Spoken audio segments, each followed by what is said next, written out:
महाराज उसी समय मैया रोती हुई कह रही है कि लाला एक बार आंखें खोल ले।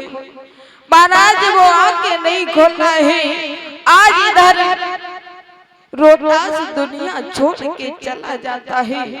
मैया पछाड़े खा रही है। महाराज पछाड़े खाते खाते आज मरघट की ओर चली है।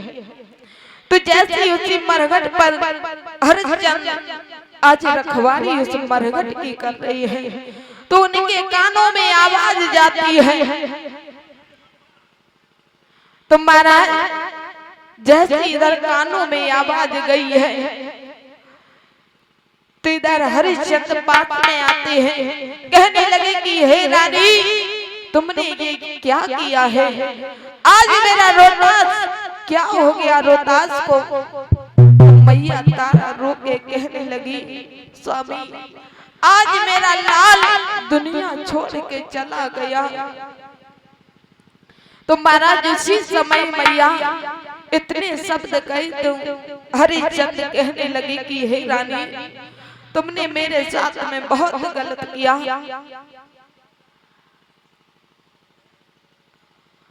और आज इस दुनिया से रोहतास भी छोड़ के चला गया। अब मेरा जीने का क्या मतलब है?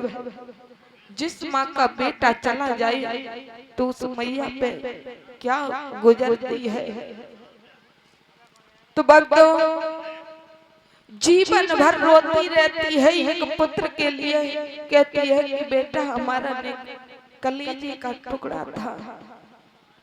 आज वो मैया कह रही है कि महाराज आज मेरे बेटे पे कफन डाल दो। तो हरिश्चंद्र कहने लगे कि उस दिन की रानी याद करो जिस दिन तुमने मेरा घड़ा नहीं उठवाया था। उस दिन तुम धर्म चला रही थी। आज मैं भी, मेरा भी आज धर्म है। मैं तुम्हारे बेटे पे कफन नहीं डाल सकता। तो आज महाराज हरिश्चंद्र कहने लगे कि यहाँ पर बिना कफन करके जला नहीं सकती हो, दफना नहीं सकती हो। जब तक मुझे कर नहीं दे दोगी इस मरघट में नहीं जला सकती हो। तो महाराज उसी समय मैया ने आधी साड़ी को फाड़ दिया, आधी बेटा के ऊपर डाल दी और आधी साड़ी कर में दे दी। आज मैया नंगन अवस्था में आई एक सती की मट्ठी में घुस जाती है। विपदा की मारी हुई मैया आज रोती बिलखती बेहोश हो जाती है। हरि सती के मठ में घुसी आई बारिश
मंत्री ने बच्चे को चुरा लिया, आज चौराहे पे कटवा के डलवा दिया और जैसी नगर में शोर मचा दिया, कहने लगे कि हे नगर के वासियों, एक नगर में एक डायन आई है बच्चा खाने वाली। तो महाराज उसी समय सारे नगर के आ जाते हैं।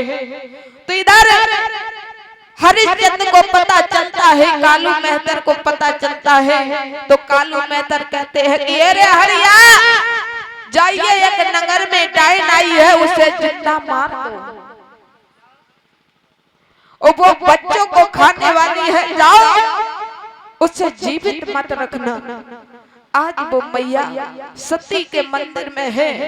इधर से हरिश्चंद्र चले हैं ले तलवार। तो महाराज जैसे पहुंचे हैं, हरिश्चंद्र कहने लगे ये तो मेरी तारा है।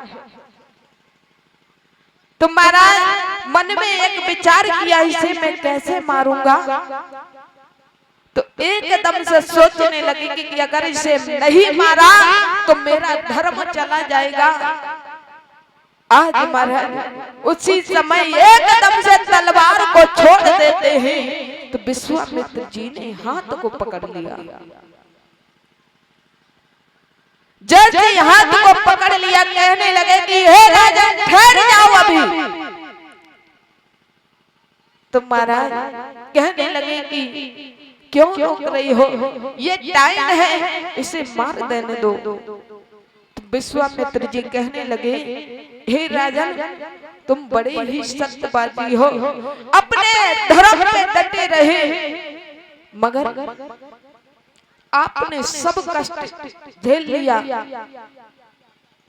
यहाँ तक कि अपना बेटा भी गंवा दिया, यहाँ तक अपनी पत्नी को भी मारने के लिए तैयार हो गए अपने धर्म की खातिर। तो विश्वामित्र जी कहने लगे हे स्वामी, मेरा अगर धर्म चला गया तो मैं कहीं के नहीं रहेंगे। तो महाराज विश्वामित्र जी कहने लगे कि मैं तुम्हारी भक्ति से प्रसन्न हूँ। हे राजन, तुम क्या मांगना चाहते हो, जो मांगना चाहते हो मैं वही दूंगा। तो राजन बोले ए महाराज, सब मेरा राजपाट सब छीन लिया, यहाँ तक कि मेरा बेटा भी चला गया, और फिर भी कहते हो क्या मांगना चाहते हो, मेरे पास अब क्या